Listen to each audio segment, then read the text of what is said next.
আসসালামু আলাইকুম। ক্রয় সংক্রান্ত জাবেদা পিরিয়ডিক সিস্টেম অর্থাৎ সনাতন পদ্ধতিতে সকলকে স্বাগতম।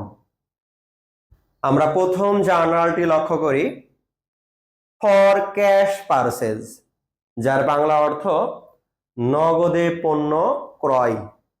অর্থাৎ আমরা নগদে পণ্য ক্রয় করলে তার জন্য কি জাবেদা দিব। আমরা পণ্য ক্রয় করেছি আর আমাদের কাছ থেকে টাকা চলে যাচ্ছে, তাহলে পণ্য যেহেতু ক্রয় করেছি তাহলে ক্রয়ের জন্য পারচেজ, পারচেজ ডেবিট। আর নগদ টাকা যেহেতু চলে যাচ্ছে ক্যাশ ক্রেডিট। খুব ভালো করে লক্ষ্য করলে সুন্দর করে বুঝবা। ফর ক্যাশ পারচেজ অর্থাৎ যখন আমরা পণ্য ক্রয় করি নগদ অর্থ চলে যায়, আর যেহেতু ক্রয় করেছি পারচেজ আমাদের পণ্য আসতেছে, তাহলে purchase debit cash credit, purchase debit cash credit.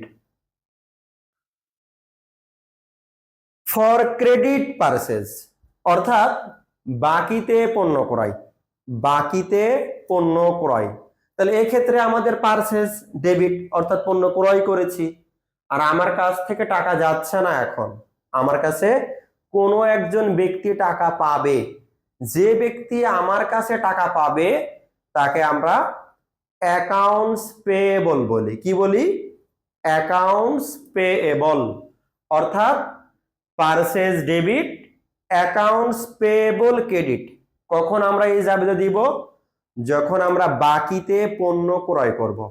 বাকিতে পণ্য ক্রয় করলেই purchase debit accounts payable credit, purchase debit accounts payable credit. অর্থাৎ পণ্য ক্রয়ের জন্য আমরা পাচ্ছি পারচেজ পণ্য, আর আমার কাছে কেউ একজন টাকা পাবে এজন্য অ্যাকাউন্টস পেয়েবল।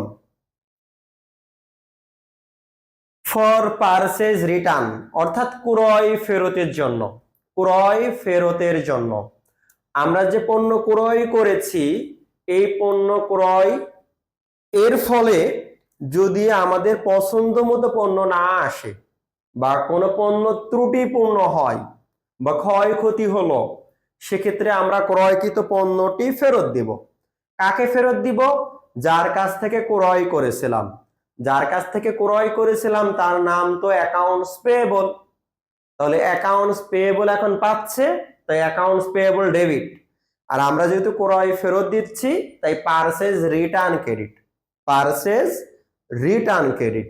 লক্ষ্য করো, পারচেজ রিটার্ন দেখো ক্রেডিট করা হয়েছে আর অ্যাকাউন্টস পেয়েবল কি করা হয়েছে? ডেবিট করা হয়েছে। অর্থাৎ ঠিক ক্রয়ের উল্টো, ক্রয় করলে পারচেজ ডেবিট আর অ্যাকাউন্টস পেয়েবল ক্রেডিট, ফেরত করলে উল্টায় দাও accounts payable debit purchase return credit. যদি বিস্তারিত লিখতে চাও পারচেজ রিটার্ন অ্যান্ড অ্যালাউন্স কথাটা লিখতে পারো। ফর ফ্রাইট ইন বা ট্রান্সপোর্টেশন ইন মানে ক্রয় পরিবহনের জন্য, ক্রয় পরিবহনের জন্য। পরিবহন খরচ তো কখনোই বাকিতে হয় না, অর্থাৎ পরিবহন খরচ নগদে হয়। এজন্য ফ্রাইট ইন বা ট্রান্সপোর্টেশন ইন যাই হোক একটা লিখবো ডেবিট, আর টাকা চলে যাচ্ছে এজন্য আমরা লিখবো ক্যাশ ক্রেডিট। লক্ষ্য করো, ফ্রাইট ইন বা ট্রান্সপোর্টেশন ইন ডেবিট আর ক্যাশ ক্রেডিট, কারণ আমাদের টাকাটা চলে যাচ্ছে। এরপর লক্ষ্য করো ফর পেইড অ্যাকাউন্টস পেয়েবল অর্থাৎ অ্যাকাউন্টস পেয়েবল পাওনাদার বা প্রদেয়ী হিসাবকে তুমি টাকা পরিশোধ করতেছো উইদাউট ডিসকাউন্ট, কোনো ডিসকাউন্ট পাচ্ছ না। অর্থাৎ টাকা পরিশোধ করতেছো কিন্তু ডিসকাউন্ট পাচ্ছ না, তখন আমরা কি বলবো?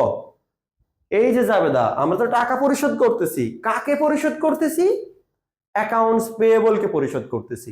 এই অ্যাকাউন্টস পেয়েবল ডেবিট আর টাকা চলে যাচ্ছে এজন্য cash credit. Accounts payable debit আর cash credit, accounts payable debit cash credit. এর পরবর্তী জার্নালটি লক্ষ্য করি for paid accounts payable with discount.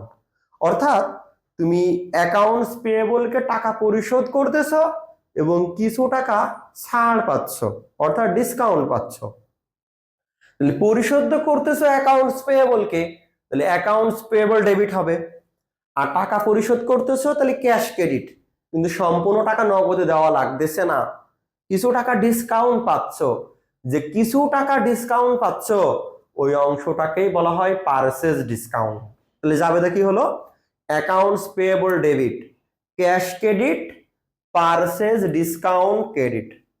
লক্ষ্য করো accounts payable debit, cash credit, purchase discount credit. আজ এ পর্যন্ত, দেখা হবে আগামী কোনো পর্বে। আসসালামু আলাইকুম।